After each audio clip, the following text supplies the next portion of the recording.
Hi friends, welcome to my channel. నేను మీ బీదా లక్ష్మణంద. ఈరోజు వీడియోలో నేను షార్ట్ వచ్చేసరికి ఏపీపీఎస్సీ ఫారెస్ట్ రేంజ్ ఆఫీస్ సంబంధించి మనకి జనరల్ ఫారెస్ట్రీ 2లో ఫారెస్ట్ సర్వే అండ్ ఇంజనీరింగ్లో సబ్ టాపిక్ ఏ అండి. అందులో మనం bearing, offset, types of concrete, painting, varnishing, glazing, pointing, plastering అనే టాపిక్స్ గురించి మనం ఈ వీడియోలో బేసిక్ ఇన్ఫర్మేషన్ అనేది మనం తెలుసుకుందాం. ఇవి మనకి జనరల్ ఫారెస్ట్రీలో sub topic A forest survey ఇంజనీరింగ్లో ఉన్న టాపిక్స్ అండి. బేరింగ్స్ అంటే ఇన్ ఫారెస్ట్ సర్వేయింగ్లో bearings refers to direction of angle or line of a feature usually measured from a reference point. For example north, south, east, వెస్ట్లో north అనేది అని మనం magnetic north అనేది రెఫరెన్స్ పాయింట్గా తీసుకున్నట్లయితే ఆ పాయింట్ నుంచి మనకి ఒక డైరెక్షన్, ఒక లైన్ కానీ ఒక ఫీచర్ కానీ ఏ డైరెక్షన్లో ఉంది, ఏ యాంగిల్లో ఉంది, ఎంత యాంగిల్లో ఉంది తెలుసుకోవడాన్ని బేరింగ్స్ అనేది ఉంటారు. ఈ బేరింగ్స్ ఎందుకు ఉపయోగపడతాయంటే bearings are essential for determining the orientation of forest features such as boundaries, roads and trails. మనకు అలాట్ చేసిన ఫారెస్ట్ అనేది దాని యొక్క ఓరియంటేషన్ ఎలా ఉంది, అదేవిధంగా దాని యొక్క బౌండరీస్ ఎలా ఉన్నాయి, రోడ్స్ అండ్ ట్రైల్స్ ఏ డైరెక్షన్లో మనకి ఫారెస్ట్ అవైలబిలిటీగా ఉన్నది మనకి తెలుస్తుంది. ఈ బేరింగ్స్ అనేది మనకి 2 టైప్స్ ఆఫ్ బేరింగ్స్ అండి. ఒకటి హోల్ సర్కిల్ బేరింగ్, ఇంకోటి వచ్చేసరికి క్వాడ్రంషియల్ బేరింగ్ అని అంటారు. టైప్స్ ఆఫ్ బేరింగ్స్ అంటే ఏంటంటే హోల్ సర్కిల్ బేరింగ్, అదేవిధంగా మనకి క్వాడ్రంటల్ బేరింగ్ అనేది అంటారండి. ఈ క్వాడ్రంటల్ బేరింగ్ వచ్చి 180 degrees, హోల్ సర్కిల్ బేరింగ్ వచ్చేసరికి 360 degreesకి తీసుకుంటారు. Next one offset. ఆఫ్సెట్ అంటే ఏంటంటే offsets are measurement taken from a reference point or a line to determine the location of feature of a object. In forest surveying, offsets are used to measure the distance from a boundary or reference line to a tree or other feature. సింపుల్గా చెప్పాలంటే offset అనేది for example ఒక 2 points మధ్య ఒక 2 points ఉన్నాయండి. ఒక 2 points for example A, B అనే ఒక 2 పాయింట్స్ మధ్య నుంచి సి అనే పాయింట్ని మనం మెజర్ చేయాలి. ఏ నుంచి బి వెళ్తున్నప్పుడు ఆ సి అనేది మనకి లెఫ్ట్ సైడ్ ఉందా, రైట్ సైడ్ ఉందా, ఎంత డిస్టెన్స్లో ఉన్నది మనం ఆఫ్సెట్ అనేది వేస్తారండి. ఇది సర్వేయింగ్లో వచ్చేసరికి మనకి ఆఫ్సెట్స్ అనేది ఎఫ్ఎంబి వాటిలో ఉపయోగపడతాయి. ఇదేం చేస్తుందంటే ఒక distance of boundary between 2 points మీదకి మెజర్ చేస్తుంది. పిక్చర్లో చూపిస్తున్నట్టు PQ అనేది మనకి ఒక చైన్ లైన్ అయితే పి నుంచి క్యూకి వెళ్ళే క్రమంలో ఎస్ అనే పాయింట్ దగ్గర ఒక ఆర్ అనే డిస్టెన్స్ని మనం మెజర్ చేయాలి. ఇక్కడ మనం ఏం చేస్తుంటే పి టు క్యూ నుంచి ఎస్ అనే పాయింట్ దగ్గర ఒక 90 మీటర్స్ అనుకున్నట్లయితే ఆ 90 మీటర్స్ దగ్గర ఆర్ అనే పాయింట్ ఒక 125 మీటర్స్లో ఉంది.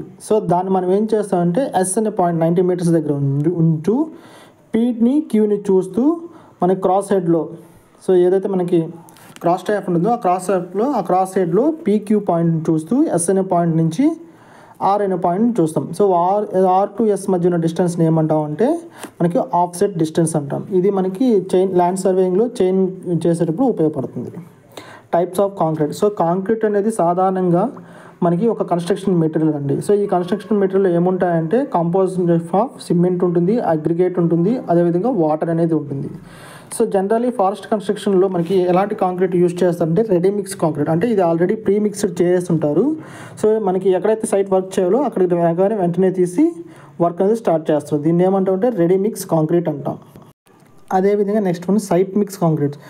ఈ సైట్ మిక్స్ కాంక్రీట్ ఏం చేస్తారంటే ఎక్కడైతే వర్క్ ప్లేస్ జరుగుతుందో ఆ వర్క్ ప్లేస్ దగ్గర మనకి అవైలబిలిటీ ఉన్న మెటీరియల్స్ ఏదైతే ఉంటాయో సిమెంటు, వాటర్, అగ్రిగేట్ యూజ్ చేసుకొని కాంక్రీట్ని మిక్స్ చేస్తారు. దాన్ని ఏమంటామంటే సైట్ మిక్స్ కాంక్రీట్ అంటాం. అదేవిధంగా హై స్ట్రెంగ్త్ కాంక్రీట్. ఈ కాంక్రీట్ వచ్చేసరికి దానికి ఒక కంప్రెసివ్ స్ట్రెంగ్త్ అనేది హైగా ఉంటుంది. ఇది జనరల్గా మనకి ఫౌండేషన్లను స్ట్రక్చర్లు కట్టేటప్పుడు వాటికి ఉపయోగిస్తారండి. అంటే జనరల్లీ మనకి 3 టైప్స్ ఆఫ్ కాంక్రీట్ అనేది ఫారెస్ట్ కన్స్ట్రక్షన్లో యూజ్ చేస్తారు. ఒకటి ready mix concrete. Already pre mix చేసిన కాంక్రీట్ని డెలివరీ చేసి సైట్ దగ్గర ఉపయోగిస్తారు. Next one site mix concrete అంటే at the site of work అవైలబిలిటీలో ఉన్న రా మెటీరియల్స్ మనకి వాటర్ కానీ సిమెంట్ కానీ అగ్రిగేట్ యూజ్ చేసి కాంక్రీట్ ప్రిపేర్ చేస్తారు. హై స్ట్రెంగ్త్ కాంక్రీట్ అంటే మన కాంక్రీట్ని హై కంప్రెసివ్ స్ట్రెంగ్త్గా ఉన్నట్లయితే ఆ టైప్ ఆఫ్ కాంక్రీట్ని ఏమంటామంటే హై స్ట్రెంగ్త్ కాంక్రీట్ అంటాం. ఈ కాంక్రీట్ని ఫౌండేషన్స్లోను, స్ట్రక్చర్స్, ఎలివేషన్స్లోను కడతారు. నెక్స్ట్ వన్ వార్నిషింగ్ అనేది ఒక ఫినిషింగ్ టెక్నిక్ అండి.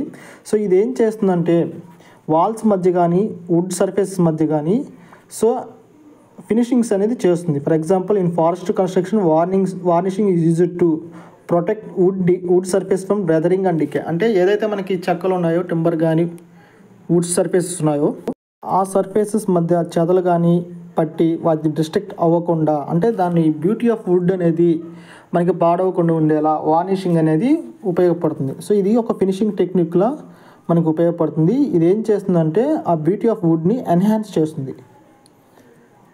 సో మేజర్గా వార్నిషింగ్ ఉపయోగం ఏంటంటే protect wood surfaces from weathering and decay. సో బయట ఉన్న సీజన్ కండిషన్స్కి అదేవిధంగా ఆ వుడ్ అనేది పాడవకుండా ఈ వార్నిషింగ్ అనేది మనకి ఉపయోగపడుతుంది. సో ఈ వార్నిషింగ్ చేయడం వల్ల ఏం జరుగుతాయంటే మనకి వుడ్ మెటీరియల్ అనేది మనకి దాని యొక్క బ్యూటీ అనేది బాగా ఉండేలా చేస్తుంది, అదేవిధంగా ఫినిషింగ్ నీట్గా ఉండేలా చేస్తుంది.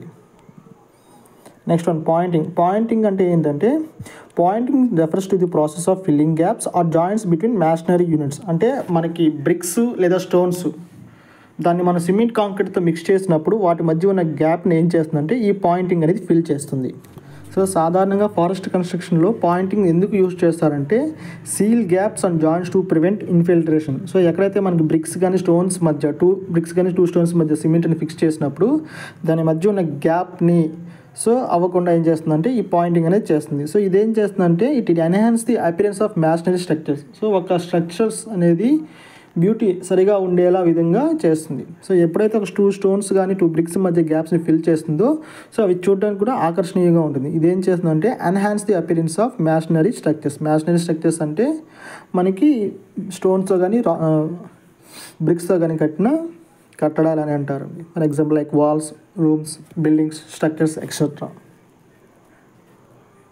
Next one painting. సో ఈ పెయింటింగ్ మనకు తెలిసిందే, ఏదైనా ఒక స్ట్రక్చర్ కానీ ఒక హౌస్కి కానీ దాని యొక్క అందాన్ని అదేవిధంగా వాటి యొక్క ప్రొటెక్షన్ కోసంగా పెయింటింగ్ అనేది యూజ్ చేస్తుంటారు. సాధారణంగా ఫారెస్ట్ కన్స్ట్రక్షన్లో పెయింటింగ్ యూజ్ చేసేది సేమ్, ఇది కూడా వుడ్ సర్ఫేస్ని అది వెదరింగ్ అండ్ డీకే ప్రొటెక్షన్ కోసం యూజ్ చేస్తారు.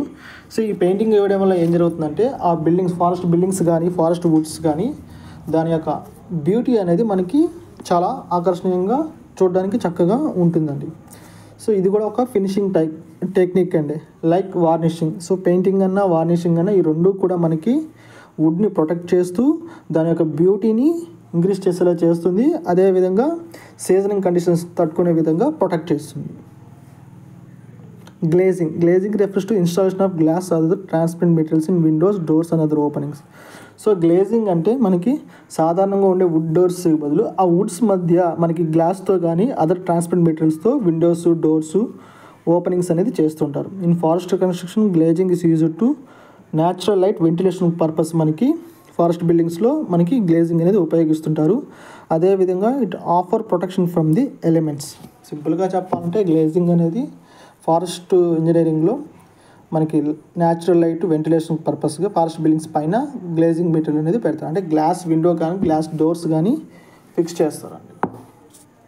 Next plastering. ఇది కూడా ఒక ఫినిషింగ్ టెక్నిక్ అండి. ఇది ఏం చేస్తుందంటే వాల్స్ మధ్య, సీలింగ్స్ మధ్య, స్ట్రక్చర్స్ మధ్య ఏదైనా గ్యాప్స్ ఉన్నా కూడా ఈ ప్లాస్టరింగ్ చేయడం వల్ల ఆ గ్యాప్స్ అన్ని ఫిల్ అయిపోయి ఎలాంటి బ్రేకేజ్ అనేది లేకుండా చేస్తుంది. అదేవిధంగా ఈ ఫారెస్ట్ కన్స్ట్రక్షన్లో వచ్చేసరికి plastering use to smooth surface for painting. So painting varnish చేసే ముందు ఒక స్ట్రక్చర్ని కానీ ఒక బిల్డింగ్ కానీ ఒక వుడ్ కానీ ఏం చేస్తారంటే సో ప్లాస్టరింగ్ అనేది చేస్తారు. దీనివల్ల ఏం జరుగుతుందంటే ఇన్సులేషన్, సౌండ్ ప్రూఫింగ్ అనేది మనకి ఇది ప్రొవైడ్ చేస్తుందండి. సో ప్లాస్టరింగ్ అనేది చాలా ఇంపార్టెంట్ అండి. ఇక ఎగ్జామ్ పాయింట్ ఆఫ్ వ్యూలో వచ్చేసరికి మనకి టైప్స్ ఆఫ్ కాంక్రీట్ నుంచి బిట్ రావచ్చు, అదేవిధంగా బేరింగ్స్ ఆఫ్సెట్స్ నుంచి మాత్రం బిట్స్ వస్తాయి. ఈ పెయింటింగ్, వార్నిషింగ్, గ్లేజింగ్ అనేది మనకి చాలా రేర్ కేసులో వస్తాయండి. సో వీడియో నచ్చితే లైక్ చేయండి, షేర్ చేయండి.